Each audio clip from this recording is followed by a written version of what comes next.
యుద్ధం కనుక వస్తే, ఎందుకంటే మాపై ఎలాంటి దాడి జరిగినా దాన్ని యుద్ధంగానే భావిస్తామని ఇరాన్ ఇప్పటికే స్పష్టం చేసింది. కొంత అవును. వాతావరణం అలా కనిపిస్తోంది. ఒకవేళ అలాంటి పరిణామం చోటు చేసుకుంటే ఏం జరగచ్చు సార్?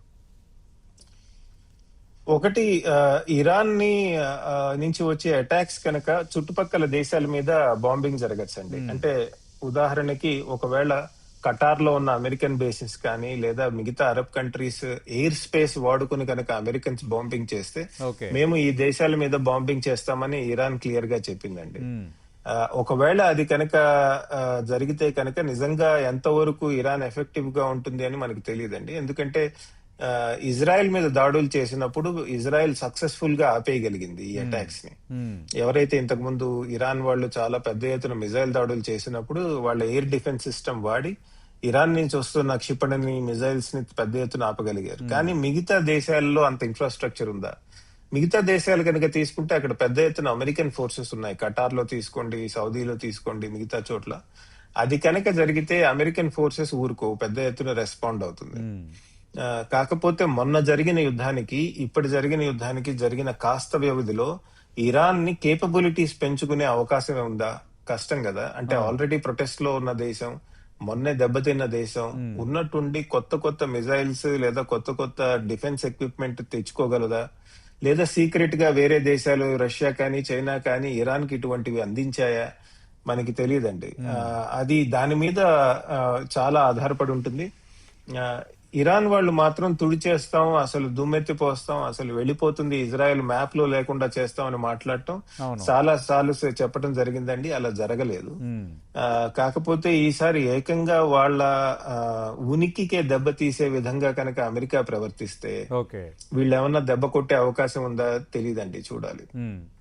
అంటే ఇక్కడ సంజయ్ గారు మొన్న మనం చూసాం. అంటే ఒక రకంగా ఇరాన్ వర్సెస్ ఇజ్రాయెల్ మధ్య జరుగుతున్న ఇజ్రాయెల్ బలోపేతంగా కనిపించినా ఒక రకంగా ఇరాన్ కూడా ఆ స్థాయిలో చేయాల్సిన పోరాటం చేసింది. సరే ట్రంప్ ఇన్వాల్వ్ అవ్వటము, అక్కడికి అది యుద్ధం ఆగటం ఇవన్నీ జరిగిపోయాయి. అంటే ట్రంప్ ఇరాన్ పైన కాలు దువ్వడం వెనక ఇజ్రాయెల్ కూడా ఒక కారణం కావచ్చా? ఎందుకంటే మొన్నటి జరిగిన పరిణామాల నేపథ్యంలో ఇజ్రాయెల్ కూడా చాలా అక్కసుతో, ఆగ్రహంతో ఉన్న వాతావరణం మనకు కనిపిస్తోంది. ఇజ్రాయెల్ పాత్ర ఎంత ఈ విషయంలో?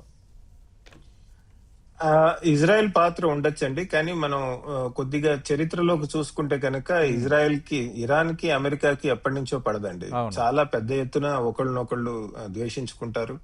ఆ చాలా టెన్షన్ గా ఉంటుంది వాళ్ళ రిలేషన్షిప్ ఎప్పుడు. ఎందుకంటే మీరు తీసుకుంటే ఫస్ట్ ఇరాన్ ఎలక్ట్ అయిన ప్రైమ్ మినిస్టర్ మొసాదెక్ ఎవరైతే ఉన్నారో ఆయన కమ్యూనిస్ట్ అని ఆయన పడేయటం జరిగిందండి. హ్మ్. అమెరికన్ సపోర్ట్ తో ఆయన పడేశారు అని చాలా మంది ఇరాన్ లో అంటూ ఉంటారు. ఆ తర్వాత షా ఆఫ్ ఇరాన్ అంటే అక్కడ ఉన్నటువంటి కింగ్ ఎవరైతే ఉన్నారో వాళ్ళు అధికారంలోకి రావటం జరిగిందండి. ఎప్పుడైతే షా ఆఫ్ ఇరాన్ అధికారంలోకి వచ్చారో పెద్ద ఎత్తున ఇరాన్ లో ఉన్నటువంటి ఆయిల్ ఫీల్డ్స్ కానీ అవన్నీ కూడా అమెరికన్ కంపెనీస్ కి చాలా పెద్ద ఎత్తున వెళ్ళాయండి. హ్మ్. అంతేకాదు ఇరాన్ లో ఉన్న పెద్ద ఎత్తున డిఫెన్స్ ఎక్విప్మెంట్ కూడా షా ఆఫ్ ఇరాన్ కొన్ని బిలియన్ డాలర్స్ ఖర్చు పెట్టి కొనటం జరిగిందండి. ఒక సంవత్సరంలో అనుకుంటా దాదాపు 17 బిలియన్ డాలర్లు ఖర్చు పెట్టి ఓకే. ఏది 1970లో. హ్మ్. ఇప్పుడు మనకి ఇండియాకి డిఫెన్స్ ఎక్విప్మెంట్ చూసుకుంటే $25 బిలియన్ ఎంతో ఉంటుందండి. హ్మ్. $20 బిలియన్. 1970లో షా ఆఫ్ ఇరాన్ 17 18 బిలియన్ డాలర్లు ఇచ్చి ఇరాన్ నుంచి అమెరికా నుంచి పెద్ద ఎత్తున ఆ, డిఫెన్స్ ఎక్విప్మెంట్ కొనటం జరిగిందండి. హ్మ్. తర్వాత ఆయనకి వ్యతిరేకత వచ్చి ఆయన పడిపోయిన తర్వాత ఈ ఐతుల్లా ఖుమేని వీళ్ళు వచ్చారు కదండి. 1978లో రివల్యూషన్ స్టార్ట్ అయ్యి 1978 అంతా స్టెబిలైజ్ అయ్యి ఐతుల్లా ఖుమేని అధికారంలోకి వచ్చిన తర్వాత అక్కడ ఉన్నటువంటి ఆయిల్ కంపెనీస్ అన్నిటిని ఆయన ప్రైవేటైజ్ చేసేసారండి.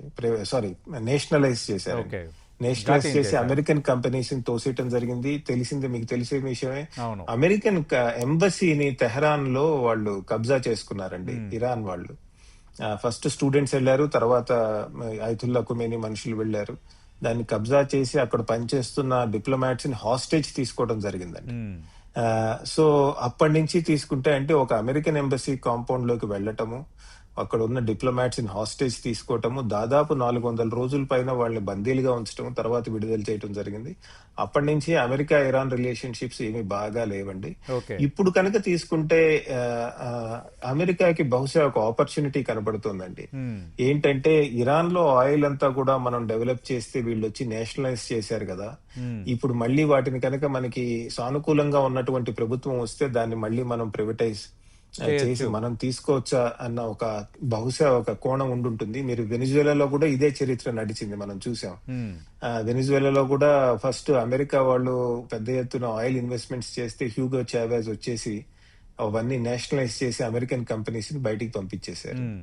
ఇప్పుడు మళ్ళీ అమెరికన్ కంపెనీస్ వెనిజువేలాకి వెళ్తున్నాయి. అటువంటి కోరికలే లేదా అటువంటి ఉద్దేశంతోనే వీళ్ళు పెద్ద ఎత్తున మళ్ళీ ఇరాన్ లో ఇంటర్వ్యూన్ కాకపోతున్నారా అన్నది చూడాల్సిన విషయం అండి. రైట్.